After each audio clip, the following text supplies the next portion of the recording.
সুনামগঞ্জের দোয়ারাবাজার উপজেলার সদর ইউনিয়নের মংলারগাঁও গ্রামে এক সৌদি প্রবাসীর মালিকানাধীন জমি থেকে ফলদ ও বনজ গাছ কেটে নেওয়ার অভিযোগ উঠেছে প্রতিবেশীর বিরুদ্ধে। এই ঘটনায় প্রবাসী স্ত্রী মোসাম্মদ আনোয়ারা বেগম গত 22 আগস্ট দোয়ারাবাজার থানায় একটি লিখিত অভিযোগ দায়ের করেছেন।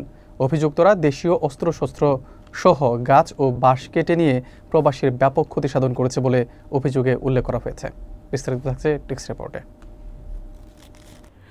সুনামগঞ্জের দোয়ারাবাজার সদর ইউনিয়নের মংলারগাঁও গ্রামের সৌদি আরব প্রবাসী আব্দুল বাসিতের ক্রয়কৃত জমি থেকে ফলদ ও বনজ গাছ কেটে নিয়ে যাওয়ার অভিযোগ উঠেছে।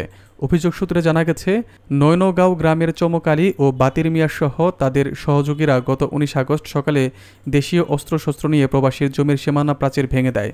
তারা 3টি নারিকেল, 3টি আম, 3টি ইউক্যালিপটাস, 3টি বেল ও 3টি কাঁঠাল গাছ সহ বিভিন্ন প্রজাতির গাছ কেটে প্রায় 20,000 টাকার ক্ষতি সাধন করেছে। পরবর্তীতে তারা আরও 3টি আম, 3টি বেল ও 3টি ইউক্যালিপটাস গাছ কেটে ঠেলাগাড়িতে করে নিয়ে যায়, যার আনুমানিক মূল্য 30,000 টাকা। প্রবাসী স্ত্রী মোসাম্মদ আনোয়ারা বেগম বলেছেন, ক্ষতি হওয়া জমিটি তাদের বসতঘর থেকে প্রায় 2 কিলোমিটার দূরে অবস্থিত এবং যদি এই ঘটনার ন্যায় বিচার না হয় তবে তাদের বাকি সম্পত্তিও লুট হয়ে যাওয়ার আশঙ্কা রয়েছে। অভিযুক্ত চমক আলী অভিযোগের সত্যতা স্বীকার করে বলেছেন, তিনি শুধু গাছের ডালপালা ক্রয় করেছেন। দোয়ারাবাজার থানার অফিসার ইনচার্জ জাহিদুল হক জানিয়েছেন, অভিযোগ পাওয়া গেছে, তবে উভয় পক্ষই আপোষ মীমাংসার কথা বলেছে। তিনি আরও বলেছেন, পক্ষদ্বয়ের মধ্যে মীমাংসা না হলে তদন্ত করে আইনানুগ ব্যবস্থা নেওয়া হবে। গাছ সাইডটা নিচে বেটার বাড়ির গাছ সাইডটা নিচে সমখালি বাই রাইদালি, এরপরে তার আইন বাঁচি যায় নৌথায় খাইটা লইয়া গেছে। আমরা আসছি অনেক গাছটা খাইটা দিয়েছে, বেটা প্রবাসও তখন বেটার গাছটা খাইটা লইছে বাসের বেটার বাড়ি। এটার মামলা হয়েছে, আমরা বিচার চাই। বাসিত ভাই তো প্রবাসে তখন বেটার তো মানুষ কেউ নাই, বেটার গাছটা সেটা খাইটা নিচে সেখান ঠিক হয়েছে। আসসালামু আলাইকুম, আমার নাম শাজমিন, আমার বাবার নাম আব্দুল বাসিত। তিনি দীর্ঘ কয়েক বছর ধরে সৌদি আরব প্রবাসে থাকেন। আমার বাবার মংলারগাঁও পরিত্যক্ত কিছু জায়গা আছে যেখানে আমাদের গাছপালা, আম গাছ, অনেক ধরনের গাছ আছে। সেখানে আমাদেরকে না বলে জোর করে অনেকে আমাদের এখান থেকে গাছগুলো কেটে নেয়।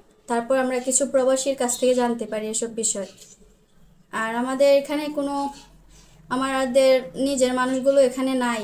আমাদের সব চাচা এগুলো সব মোহব্বতপুরে থাকেন। এখানে আমার ফ্যামিলির মধ্যে আমি আমার বাবার বড় মেয়ে।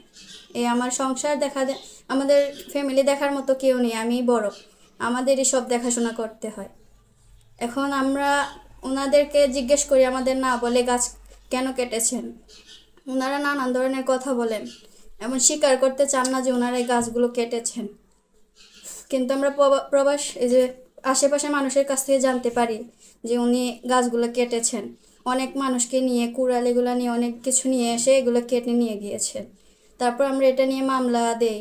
এখন এই কোর্টে মামলা চলছে। আমরা চাই এটা নিয়ে বিচার পাই যাতে।